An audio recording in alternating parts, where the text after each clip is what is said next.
जय हिंद दोस्तों। हम लोग चाहेंगे पढ़ेंगे कि पिछले बार हम लोग पढ़े थे पिछले क्लास में कि चंद्रगुप्त मौर्य जो मौर्य वंश का संस्थापक हुआ करता था।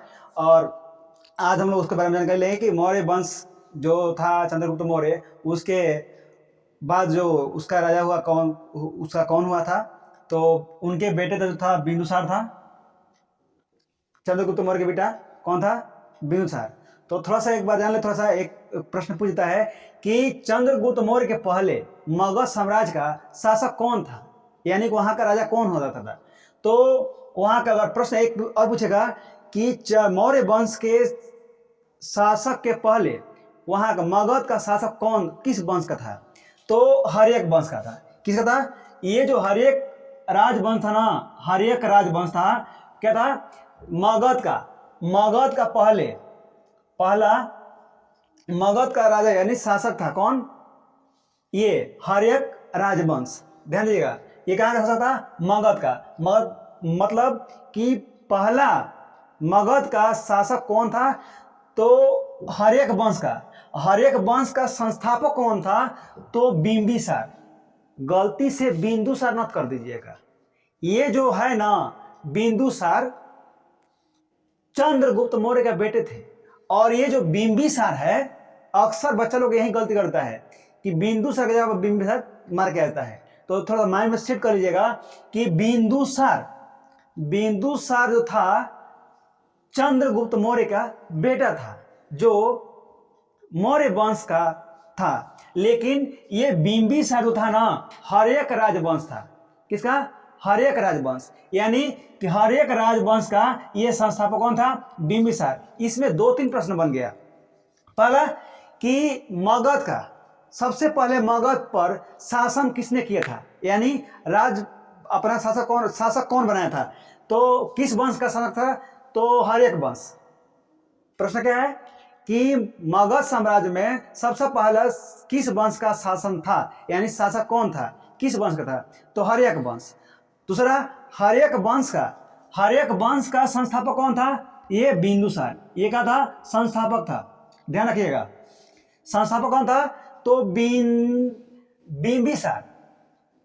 आप गलती से बिंदुसार ना मार दीजिएगा, क्योंकि ऑप्शन में दोनों रहेगा, बिंदुसार और बिंबिसार। अक्सर लोग बिंदुसार यहाँ पर बिंदुसार मारते हैं। बिंबिसार और बिंदुसार में दोनों कंफ्यूज एक ही सा है, लेकिन कंफ्यूज नहीं होएगा।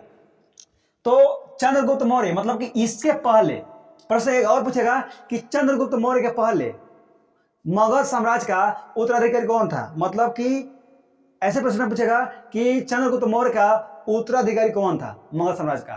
तो उत्तराधिकारी कौन होगा? बिंबिसार। इसमें दो तीन प्रश्न बनता है, अक्सर ये पूछता भी है क्या कि चंद्रगुप्त मौर्य के उत्तराधिकारी कौन था, मतलब उसके पहले का राजा यानी शासक कौन था। तो क्या होगा? बिंबिसार। गलती से बिंदुसार ना हो। और बिंबिसार हर्यक वंश का संस्थापक था और कहां का था? मगध साम्राज्य का। ठीक है, तो हम लोग पढ़ेंगे बिंदुसार के माता का नाम क्या था? बिंदुसार का माता का नाम दुर्धता। और पिता, अगर मैं बोल दूं अगर पिता का नाम, तो यहां देखिए, यहां पर है पिता। जो कौन है? यहां पर पिता है कौन सा? चंद्रगुप्त मौर्य। चंद्रगुप्त मौर्य के पुत्र बिंदुसार का पिता का नाम कौन था? चंद्रगुप्त मौर्य। इनका जो जन्म होता है ना 297 में, और इनका मृत्यु जो हो जाता है 273 ईसा पूर्व में। कब? 273 ईसा पूर्व में इनका मृत्यु होता है। बिंदुसार का अगर नाम लिया जाए कि बिंदुसार, अगर मैं बोल दूं अमित्रघात, पहले ध्यान देखिएगा, अमित्रघात किसे कहा जाता था? यानी बिंदुसार को। अमित्रघात किसे कहा जाता है? तो बिंदुसार को।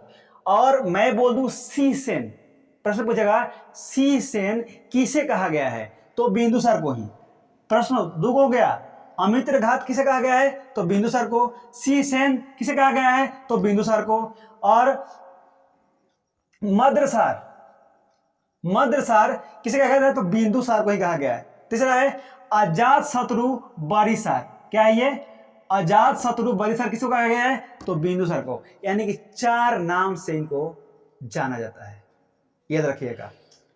बिंदुसार, अमित्रघात, शीसेन, मदरसार, शीसेन, मदरसार और 5 गो नाम हुआ। कितना हुआ? 5। तो रखिएगा ध्यान में कि अमित्रघात किससे कहा गया है, यानी बिंदुसार को। शीसेन किसे कहा गया है? तो बिंदुसार को। मदरसार किसे कहा गया है? तो बिंदुसार को। ये जो है ना दोनों एक होता है, दोनों एक होगा। अजात शत्रु बरिसार मतलब किसको कहा गया है? बिंदुसार को। बिंदुसार जो था ना एक महान सम्राट का पिता भी था। किसका? अशोक सम्राट। आप ध्यान रखिएगा, अशोक सम्राट का पिता भी था। अशोक सम्राट का पिता भी था। कौन? ये बिंदुसार। ये अशोक सम्राट के पिता होने के कारण इसको एक बहुत बड़ा प्रश्न ये है कि पिता का पुत्र, क्या? पिता का पुत्र और पुत्र का पिता, पिता का पुत्र और पुत्र का पिता किसे कहा गया है? तो बिंदुसार को। बड़ा प्रश्न पूछता है कि पिता का पुत्र और पुत्र का पिता किसे कहा जाता है? तो बिंदुसार को। इसलिए इस प्रश्न को हम बताने के लिए बिंदुसार, मतलब ज्यादा इसमें प्रश्न होता नहीं है, लेकिन ज्यादा ये प्रश्न पूछता है कि अमित्रघात किसे कहा गया है और शीसेन किसे कहा गया है और मदरसार किसे कहा गया? तो बिंदुसार को। यानी अजात शत्रु बरिसार किसे कहा गया है? तो बिंदुसार को कहा गया है। अब रह गया कि बिंदुसार का एक पुत्र था अशोक सम्राट। अशोक सम्राट के बारे में हम लोग इसकी जानकारी हम लोग कल पढ़ेंगे विस्तार से। तो हम ध्यान दें कि जब ये बिंदुसार जो था ना अपने पिता के, मतलब कि 298 जब इनका मृत्यु हो गया था, तो उसके बाद से हुए उत्तराधिकारी बना था ये मगध साम्राज्य का बिंदुसार। तो उस समय जो था ना प्रधानमंत्री कौन होता था? चाणक्य। उस समय उसका प्रधानमंत्री चाणक्य था। चाणक्य के बारे में थोड़ा जानकारी ले ले। चाणक्य का भी 3 नाम था। कौन कौन? चाणक्य, कौटिल्य और विष्णुगुप्त। तो कौटिल्य, विष्णुगुप्त और चाणक्य, ये इनके 3 नाम हुआ करते थे। तब प्रश्न पूछेगा कि निम्न में कौटिल्य किसके नाम से जाना गया है? कौटिल्य, चाहे कौटिल्य किसका नाम है? दूसरा नाम किसका है? तो चाणक्य भाई रखेगा चंद्रगुप्त। जो चाणक्य था चंद्रगुप्त का गुरु भी था, प्रधानमंत्री भी था। इसका जो जन्म होता है तक्षशिला में होता है। कहाँ? तक्षशिला में। इनका जो जन्म होता है कहाँ होता है? तक्षशिला में होता है। 375 ईस्वी में। किसका? चाणक्य। तो ये जो चाणक्य जो थे कहाँ के?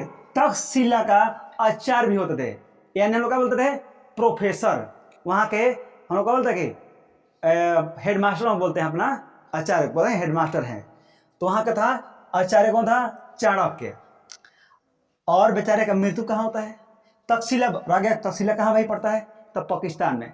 प्रश्न पूछता है भी कि तक्षशिला कहाँ पड़ता है? निम्न में कहाँ स्थित है? तो याद रखिएगा पाकिस्तान में है। ये पाकिस्तान में। कहाँ है? पाकिस्तान में है। लेकिन बेचारा जन्म होता है तक्षशिला में और मृत्यु कहाँ होता है? के पटना में 283 ईसा पूर्व में। कब? 283 ईसा पूर्व में इनका मृत्यु होता है। कहाँ के? पटना में बेचारे आके, यानी हमारा बिहार में आकर के इनका मृत्यु होती है। और ये क्या थे? इनका पदवी तो था प्रोफेसर था। पर ध्यान रखिएगा कि पदवी इनका क्या था? प्रोफेसर। इनका पदवी क्या था? प्रोफेसर। और ये जो चाणक्य था ना, ये अपने माता पिता का है। अपने माता पिता का प्रथम संतान कौन थे? प्रश्न पूछेगा। माता पिता का प्रथम संतान, मतलब प्रथम संतान कौन थे? अपने माता पिता का। माता पिता का प्रथम संतान, प्रथम माता पिता कौन थे? चाणक्य। यानी अपने माँ बाप को, मतलब क्या? अपने माँ बाप के बड़ बेटा होता है ना। हम लोग क्या होता है?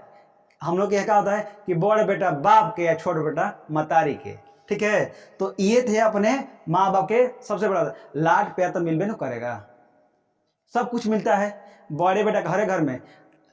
आपके घर में अगर आप बड़े हैं तो क्या होता है कि आपको ज़्यादा मान सम्मान होता है, सब लोग आपको कदर करता है। अगर आप जिस तरह से हैं उस तरह का बिहेव होता है आपको, यानी कि सबको आपको बड़ापन नज़र से देखता है। तो आपने बड़ापन को किसी को खोना चाहिए। आज छोटा वाला है तो जानबे करते हैं, जैसे हम वही हैं, छोटे हैं तो उसमें लाड मिलता है। यानी लड़ने झगड़ने का काम होते रहता है। और क्या थे चाणक्य?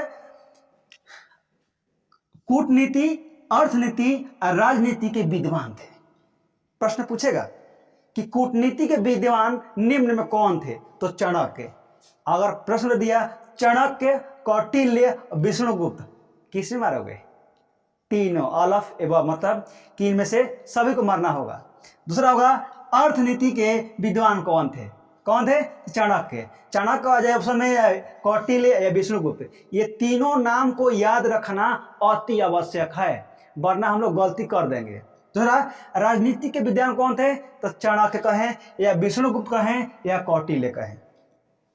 तो प्रश्न पूछेगा कि चाणक्य, ध्यान रखिएगा कि विष्णुगुप्त का नाम कितने नाम है, तो ये याद रखिएगा।